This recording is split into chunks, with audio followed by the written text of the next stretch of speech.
నమస్తే. విశ్వ సంఘ శిబిరం పేరిట భాగ్యనగరం వేదికగా అద్భుతమైన కార్యక్రమం జరిగింది.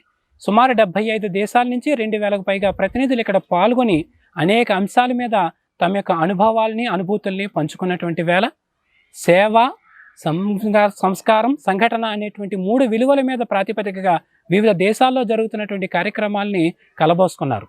మరి దీనికి కార్యదర్శిగా వ్యవహరించినటువంటి శ్యామ్ పరండే గారితో మనం ఉన్నాము. వివిధ దేశాల్లో జరుగుతున్నటువంటి ఈ యొక్క అనుభూతులను మనం తెలుసుకుందాం. జీ నమస్తే అండి. నమస్కారం. ఈ విశ్వ సంఘ శిబిరానికి వేదికగా నిలుస్తున్నటువంటి ఈ విశ్వ సాహిత్య ట్రస్ట్ అనేటువంటి పేరుతో ఏదైతే సంస్థ ఉందో దీని యొక్క విశేషాలు ఏంటి? ఇది ఢిల్లీ కేంద్రంగా ఎలాంటి సేవలు అందిస్తుందండి? శ్రీ విశ్వనికేతన్ 1998 1998వ సంవత్సరం రిజిస్టర్ చేయడం జరిగింది. భారతదేశం నుంచి అనేకమైన ఎక్స్పర్ట్స్ హిందూ ధర్మం మీద, సంస్కృతి మీద, హిందూ కళా ఆర్ట్స్ గురించి, ఇలా సమాజం గురించి మంచి విషయాలు దేశం బయట ఉన్న హిందువులకు, భారతీయ సమాజానికి అందించాలని ఈ ఒక ఉద్దేశం పెట్టుకొని వారి రాకపోకలు, అక్కడ వ్యవస్థ, అక్కడ ఉండటం, ఇది అంతా ఈ శ్రీ విశ్వనికేతన్ ఆర్గనైజ్ చేస్తుంది. ఈ ఉద్దేశంతో ఇది ప్రారంభమైంది. బయట హిందువులకి ఏదైనా సమస్య వస్తే దానికి భారతదేశంలో హిందువులు ఎట్లా ఆలోచించాలి, ప్రతిసారి సంఘర్షణ కాదు, ప్రతిసారి ఎదుర్కోవటం కాదు, మాట్లాడి కూడా అనేక సమస్యలని మనం రిజాల్వ్ చేయగలుగుతాం. ఈ ఆలోచనతో దీన్ని మనం రిజిస్టర్ చేశాం. అప్పటి నుంచి ఇది పని చేస్తున్నది. దీని ఒక అనుభవం చాలా బాగా వచ్చింది. ఎందుకంటే బయట హిందూ సమాజంలో మంచి పరిస్థితి నిలబడటానికి శ్రీ విశ్వనికేతన్ చేసిన కృషి సఫలమైంది. అయితే ఈ పనిలో అంతర్జాతీయంగా వివిధ దేశాల్లో జరుగుతున్న పనిలో హెచ్ఎస్ఎస్ హిందూ స్వయం సేవక సంఘ్ ప్రధానమైనది అని చెప్తూ ఉంటారు. అసలు ఇది ఏ ఏ దేశాల్లో పనిచేస్తుంది? దీని యొక్క నిర్మాణం ఎలా ఉంటుంది? ఇది ఎలాంటి పనులు చేస్తూ ఉంటుందండి? 60 దేశాల్లో పని ఉంది. అయితే ఈ 60 దేశాల్లో భారతదేశంలో ప్రతిరోజు ఒక చోట హిందువులు రావటం, శాఖ జరపటం ఇది సహజంగా జరుగుతుంది. కానీ భారతదేశం బయట హిందువులు ఒక చోట ఉండరు. అమెరికా చాలా పెద్ద దేశం. హిందువులు కూడా ఉండటం వేరే వేరే చోట, వేరే వేరే ఏరియాలో ఉంటారు. కాబట్టి ఒక చోట ప్రతిరోజు రావటం అసహజం. కాబట్టి వారంలో ఒకరోజు అక్కడ సెలవు రోజు, సాటర్డే, ఫ్రైడే ఈవినింగ్, శుక్రవారం సాయంత్రం, లేకపోతే శనివారం ఆదివారంలో అక్కడ శాఖ జరుగుతుంది. శాఖలో ఒక్కరే వస్తే పని కాదు. ఎందుకంటే అక్కడ చిన్న కుటుంబం అయిపోతుంది. భారతదేశంలో కలిసి ఉంటారు కుటుంబాలు, అక్కడ అట్లా పరిస్థితి లేదు. కాబట్టి పేరెంట్స్, మాతాపిత, తల్లిదండ్రులు, పిల్లలు ఇద్దరు కానీ ఒకరు కానీ వీళ్ళందరినీ ఒక చోట ఒకేసారి రమ్మని చెప్తాం. అయితే శాఖ అంటే పరివార శాఖ అంటాం. పరివార శాఖలో వారం రోజులు ఒక చోట వచ్చి కార్యక్రమాలు జరుపుతారు. కానీ కార్యక్రమాలు జరిగినప్పుడు ప్రతి వర్గానికి కార్యక్రమం వేరే వేరే ఉంటుంది. పిల్లలకి వేరే ఉంటుంది, పిల్లల గణ అంటాం మేము. పిల్లల గణ వేరే ఉంటుంది, బాలగణ, బాలికలు దాంట్లో వెళ్తారు. మహిళలకి వేరే ఉంటుంది, యువకులకి వేరే కార్యక్రమాలు ఉంటాయి, సీనియర్స్కి వేరే కార్యక్రమాలు ఉంటాయి. ఇట్లా రకరకాల కార్యక్రమాలు ఒక చోటనే జరుగుతాయి. ఇది అంతా కలిపి హిందూ స్వయం సేవక్ సంఘ శాఖ జరుగుతుంది. ఒక చోట ఉండలేకపోయటం వలన కొంతమంది అయితే 2 గంటల దూరం నుంచి యుఎస్ఏలో కానీ, కెనడాలో కానీ, ఆస్ట్రేలియాలో కానీ శాఖకి వస్తారు. అంతా డ్రైవ్ చేస్తారు, కార్లో వస్తారు. అంటే కనీసం 100 మైళ్ళు 50 మైళ్ళు, కిలోమీటర్లు కాదు, అంత దూరం నుంచి రావాల్సి ఉంటుంది. కాబట్టి వారంలో ఒకరోజే చేయగలుగుతాం. చాలా చోట్ల అది మందిర ప్రాంగణంలో అక్కడ పర్మిషన్ ఇస్తే చేస్తారు, లేకపోతే హాల్ కిరాయికి తీసుకోవాల్సి ఉంటుంది. అలా అక్కడ సమస్యలు అక్కడ ఉంటాయి. కాబట్టి వారంలో ఒకరోజు చేయటమే పెద్ద ప్రయత్నం ఉంటుంది. కానీ అనేక దేశాల్లో, like in USA we have more than 250 శాఖాస్. 42 కంటే ఎక్కువ స్టేట్స్లో అక్కడ శాఖ జరుగుతుంది. అలాగే సనతే భారతీయ స్వయం సేవక సంఘ్ అని ఇంకొక వింగ్ ఉంది, వారు కూడా ఇందులో యాక్టివ్గా పార్ట్ తీసుకుంటున్నారు అని చెప్పి సనాతన స్వయం సేవక సంఘ్ అనేటువంటి పేరుతో. సనాతన ధర్మ స్వయం సేవక సంఘం ఒక చోట ఉంది, అది బర్మాలో. బర్మాలో పని మొదలైంది 1955-56లో. అప్పటి నుంచి అక్కడ శాఖలు జరుగుతాయి. అయితే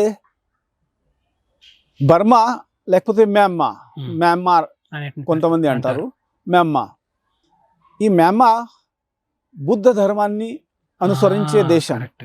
అయితే వాకి బుద్ధ ధర్మం అంటే సనాతన ధర్మం ఒక సిస్టర్ ధర్మం అలా వాళ్ళు భావిస్తారు.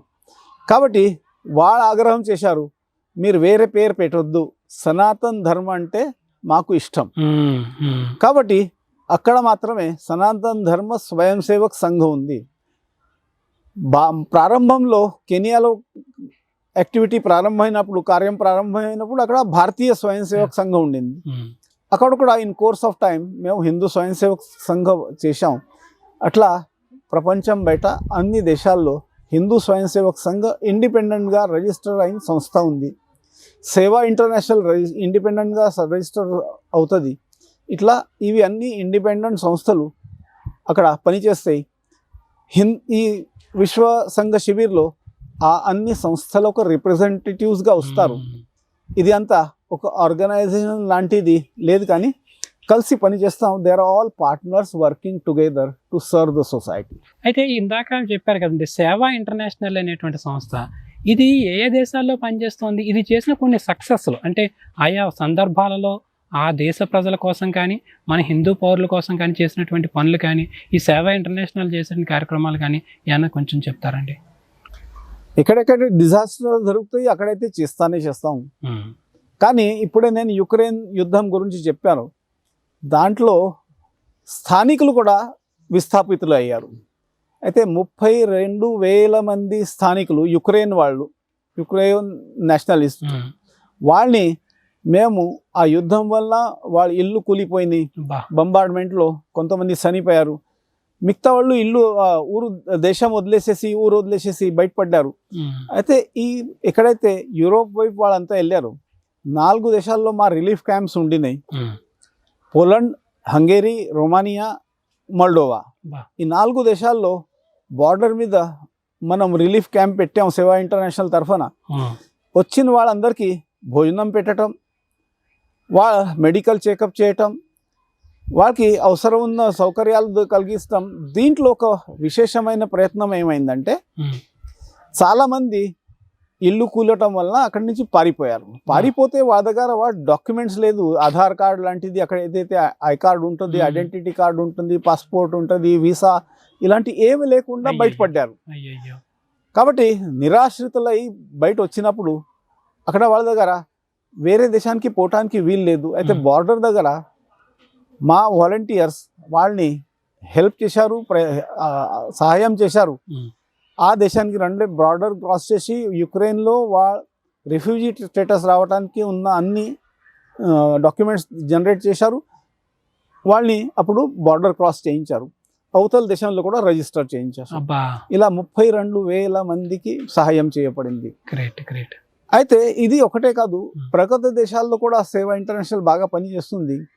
ఉదాహరణకి యునైటెడ్ స్టేట్స్లో డౌన్ టౌన్స్లో అక్కడ టైటిల్ 1 స్కూల్ అంటారు, టైటిల్ 1 స్కూల్ వెనక పడ్డ వర్గాల పిల్లలు అక్కడ ఉంటారు.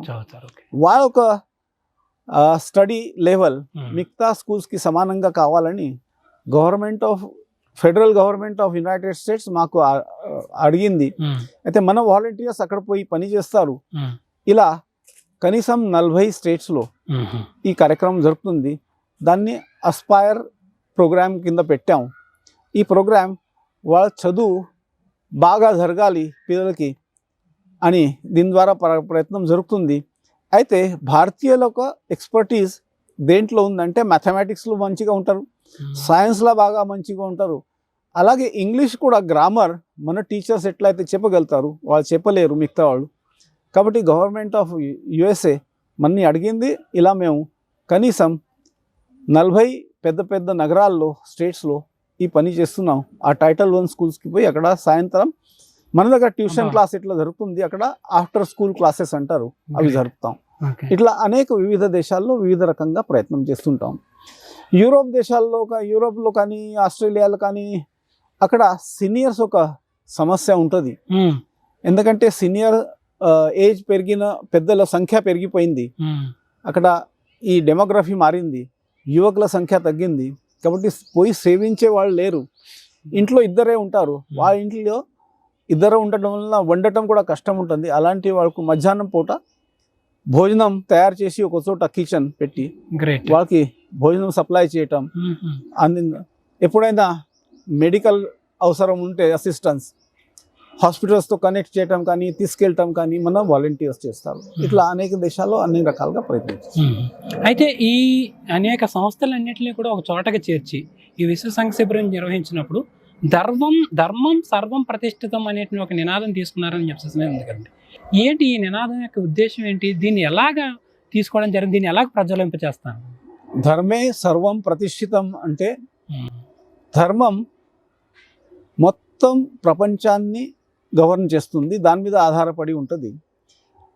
వ్యక్తి ధర్మం ఉంది, ఎప్పుడైతే పతి ధర్మం ఉంది, పత్ని ధర్మం ఉంది, పిల్లల ధర్మం ఉంది, ఇలా ఉంది. కానీ ఇది ఇంతే కాదు కదా, మొత్తం ప్రకృతి కూడా ఆ రకంగానే నడుస్తుంది. ప్రకృతి అంతా సూర్య ఒక గ్యాలక్సీ, మన సన్ గ్యాలక్సీలో ఉంది. దీంట్లో ఏదైనా అవకతవకలు జరిగితే ప్రమాదమే ఉంటుంది. అలాగే ప్రకృతిలో ఉన్న పశుపక్షులు కానీ మన వనస్పతులు కానీ పృథ్వీమాత కానీ భూమిమాత కానీ వీటిని అన్నిటినీ మనము పాడ కాకుండా చూడాలి, మంచిగా రక్షించాలి, పోషించాలి. దాని మీదనే మన జీవితం, మనిషి జీవితం ఆధారం ఉంటుంది. అనేక చోట్ల అనేక ఎక్స్పెరిమెంట్స్ జరిగినాయి. ఎక్కడో లైక్ ఇన్ యుఎస్ఏ అక్కడ ఒక రకమైన పశువులకి, వన్య పశువులకి చంపేశారు, కాబట్టి అక్కడ ప్రమాదాలు వచ్చినాయి, ప్రకృతి డిజాస్టర్స్ అయినాయి. కానీ అవి మళ్ళీ తీసుకొస్తే అవి తగ్గినాయి. ఇలాంటి అనేక అనుభవాలు అన్ని చోట్ల ఉన్నాయి. కాబట్టి వీటిని అన్నిటినీ రక్షించే బాధ్యత మానవ సమాజందే. అది ఆ రకంగా ఉండాలి. ఇది మన ధర్మం, మానవ ధర్మం, ఇది మనం భావించాలి. ఈ మెసేజ్ ఈ శిబిరం ఈ థీమ్ ఇస్తుంది. దాని ప్రకారంగా మేము ముందుకు సాగుతాం. ఇప్పుడు ఈ విశ్వ సంఘ శిబిరం అనేటువంటిది అనేక నగరాల్లో జరిగింది. వాటిలో మీరు చురుగ్గా పాల్గొ పంచుకోవడం జరిగింది. ఇక్కడ భాగ్యనగర దానికి కార్యదర్శిగా బాధ్యత నిర్వహించడం జరిగింది. ఈ అనుభూతి ఎలా ఉందండి మీకు ఇలాంటి శిబిరం నిర్వహించడం ద్వారా జరిగిన అనుభూతి? చాలా బాగుంది. కార్యం పెరుగుతుంది, ఆత్మవిశ్వాసం కార్యకర్తలకు పెరుగుతుంది. సమస్యలు ఏవి అయితే వస్తున్నాయి వాటిని ఎట్లా ఎదుర్కోవాలి, దాంట్లో సొల్యూషన్స్ ఎట్లా రిజాల్వ్ ఎట్లా చేయాలి, సమాజం అంతటిని ఒక చోట ఎట్లా తీసుకురావాలి, ఎక్కడ ఎక్స్పెరిమెంట్స్ బాగా జరుగుతున్నాయి అక్కడ మిగతా వాళ్ళతో షేర్ చేయటం వల్ల అనుభవాలు, స్టోరీస్, సక్సెస్ స్టోరీస్ షేర్ చేయటం వల్ల అందరికీ లాభం అవుతుంది. కాబట్టి ఇది ఇట్నే 5 సంవత్సరాలు ఒకసారి సాగించాలి అని. అయితే ఆర్థికంగా సమస్యలు ఉంటుంది, దూరం నుంచి రావాలంటే. కుటుంబం నుంచి 4 వస్తే కొన్ని దేశాలు అయితే రానుపోను టికెటమే 1.5 lakhs to 2 lakhs అవుతున్నది. కాబట్టి అంత ఖర్చు పెట్టి ఇక్కడికి వస్తారు. వాళ్ళకి ఇక్కడ వచ్చినందుకు వాళ్ళకి లాభం జరగకపోతే అది అన్యాయం అవుతుంది. కాబట్టి ఇవన్నీ దృష్టిలో పెట్టుకొని ఇక్కడ కార్యక్రమాల రచన, ఇక్కడ ఒక వ్యవస్థ నిర్మాణం చేస్తాం. విశ్వ సంఘ శిబిరం పేరిట భాగ్యనగర్ వేదికగా జరిగినటువంటి ఒక అంతర్జాతీయ కార్యక్రమంలో అనేక దేశాల సంస్థలు పాల్పంచుకోవడం జరిగింది.